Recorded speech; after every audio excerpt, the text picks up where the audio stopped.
What's going on, everyone? Vortex here, and welcome back to my series. Last episode, we finished up the perimeter for the witch farm that I'm going to be building. So it's going to be situated somewhere in the center, and then whenever we're AFKing near it, no other mobs are going to be able to spawn because of the perimeter. So it's going to be at its max efficiency.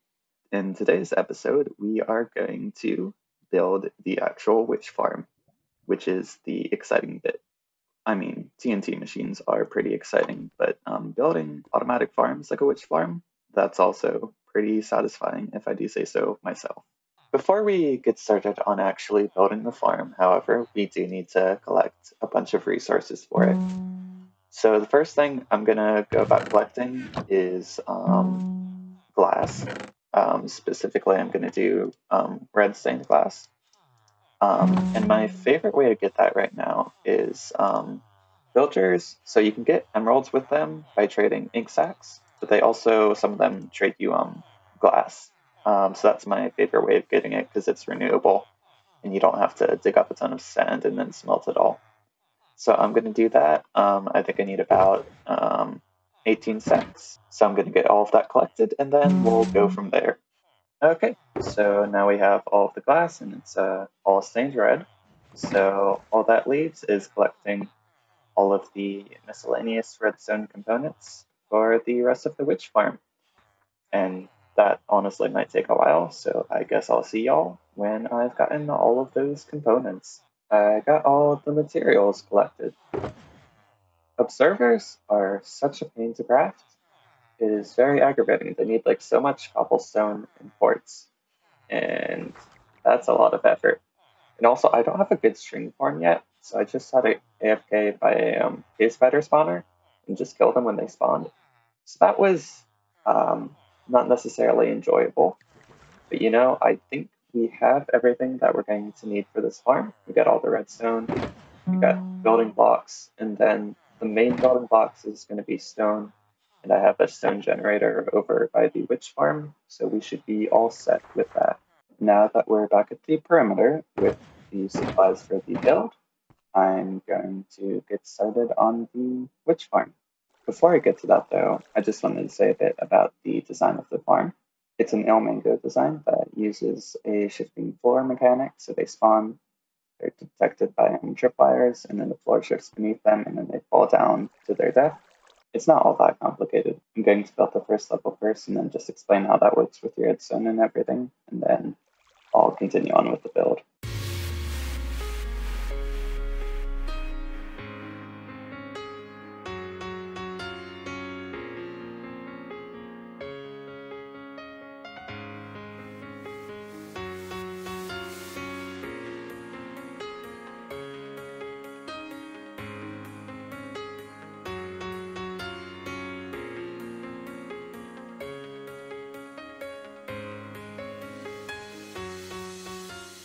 So right here we have the basic design for the witch farm. So it's a shifting floor design, which means that when witches spawn in that area, the floor would shift and then they would fall down. This is due to the height difference between soul sand and a normal block. Soul sand is just a little bit lower. So if you're standing on it and the floor gets shifted, you start falling down. Let me see if I can demonstrate that maybe.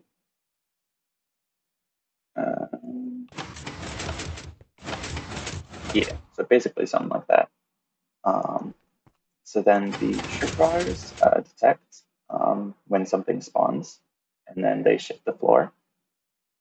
It's pretty simple. You have the tripwire powering a piston, which pushes an observer down, which because it moves gets updated and powers the pistons. The pistons over here are on a 1 tick delay, so they push it over. And then these are powered at the exact same time, but they're on a 3 tick delay. So then it gets pushed back afterwards. And that's basically the entire thing. Right over here, this is for a clock system that I'm going to build later. So what that's for is if the witch spawns and doesn't fall the first time, then anything else that spawns here isn't going to get detected by the tripwire. So you need to have some kind of external clock system where if this is powered and the observer is down, then when the rails behind it get powered, it updates the observer, which updates this again. So basically, it just it's a clock system that shifts the floors again if they need to be. But yeah, it's a pretty simple design, and then you basically just built this 2 more times for 2 more spawning layers, and then I'm going to need that the clock system and the collection system. But other than that, that's really about the extent of this farm.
And that is the farm all completed.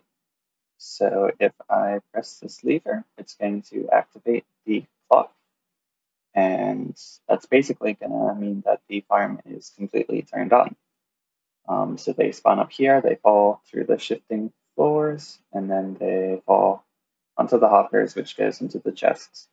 At some point, I'm going to do a better storage system with like automatic sorting and stuff like that. But for now, that's just what I'm going to have just to see how well it works.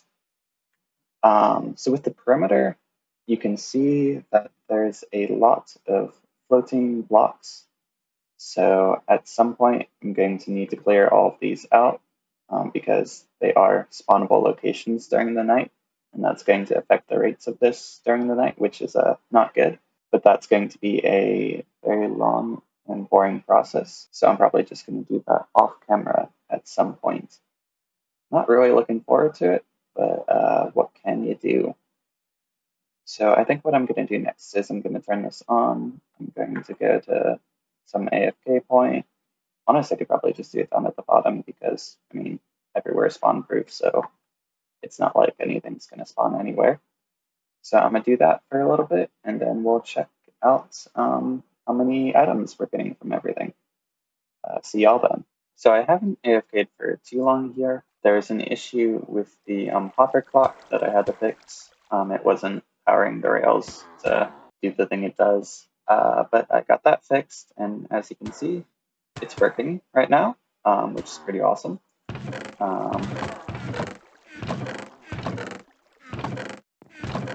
So we're getting a decent amount of materials from it, which is pretty awesome. So I think I would declare this a success.